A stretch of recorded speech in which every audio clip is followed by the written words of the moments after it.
friends, welcome back to Fruit Pep Guide. We are out in the garden. I just harvested potatoes a few days ago, and what I saw just amazed me and excited me, and I wanted to share it with y'all because I believe this is a fantastic method to break in new ground and turn it into a garden bed.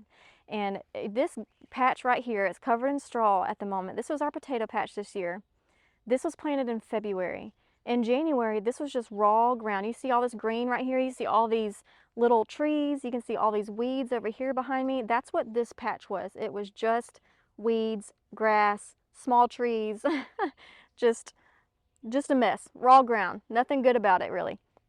So this year, what we did is we went through and, well, let me back up. We practice a no-till method of gardening here. We have just seen the benefits of using like a lasagna style no-till, just layering organic matter on top of each other to create our garden beds. And we have just seen those benefits to convince us that that's the way to go for our family. But the problem is we live in the South with heavy clay soil, and heavy clay soil needs to be aerated. Air is very important in the soil in gardening. And it is very hard to garden in the South without tilling at some point.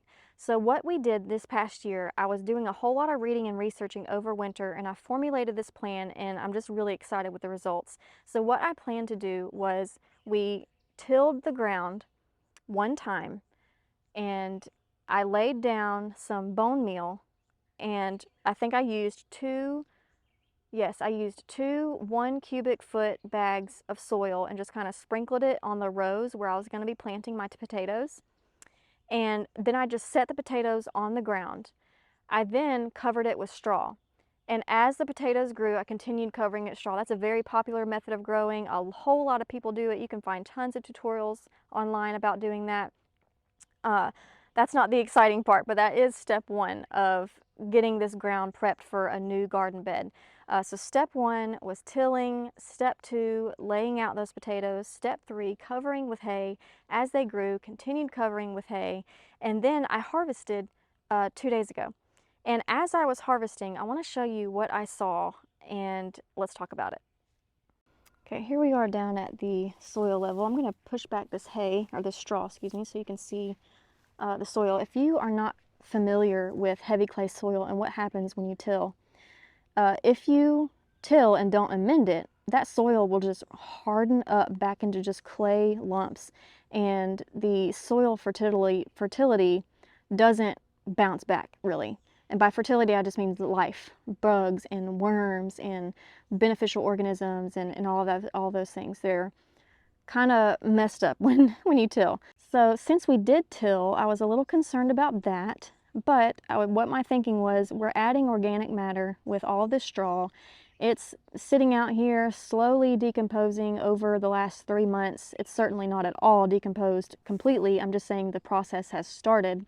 And when I was harvesting potatoes, I was noticing that the soil underneath has already started turning into soil, not just dirt. You know, it's gotten really dark. I was pulling back the soil and saw just all kinds of worms everywhere. There was like a worm almost with every potato I pulled. There was worms, and I can dig down here with my fingers and still be pulling up dirt that is on its way to becoming good quality soil.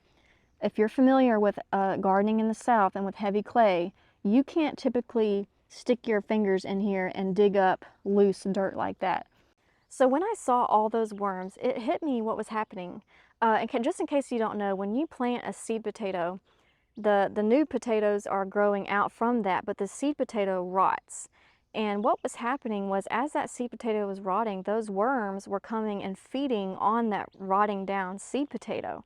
And when I tell you, I wish I had gotten a clip, but I was dealing with a rolling storm coming in, a hailstorm coming in. I was working fast.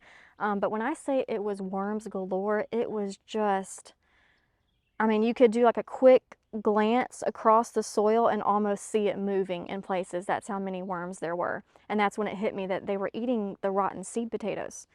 So as the worms are coming in, they're, doing their business, leaving me some worm castings that are leaving fantastic nutrients. And if worms are coming in, then there is beneficial bacteria being produced, there are microbes being produced, and I can just tell that this is going to be healthy soil.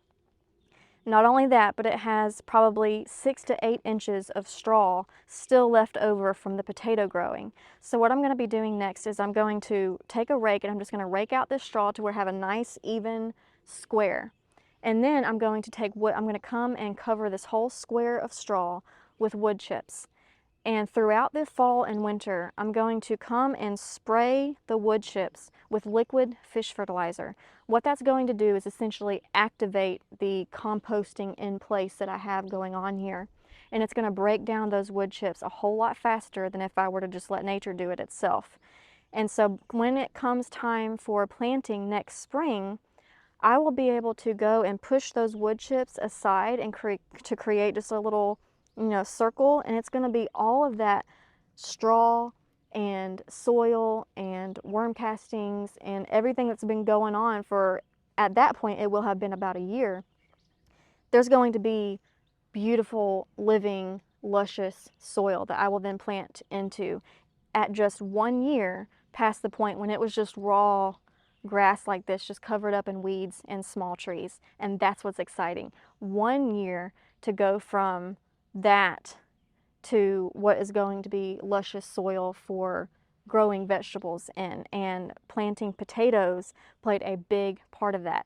I'm not 100% sure, but I'm pretty confident that this is how I'm going to start beds from now on. I have just seen with my own eyes what it has done, and I understand the process of composting and breaking down and what the wood chips are going to do, and I'm just very confident that this is an excellent way to get an in-ground garden bed from raw soil to wonderful vegetables within a year. I will do my absolute best to come up next spring in March and do another video update and show you. I'm going to push back the wood chips, push back the straw, and show you the soil that we are left with, and I cannot wait for that. Okay, y'all, that's it for today. See y'all next time. Bye.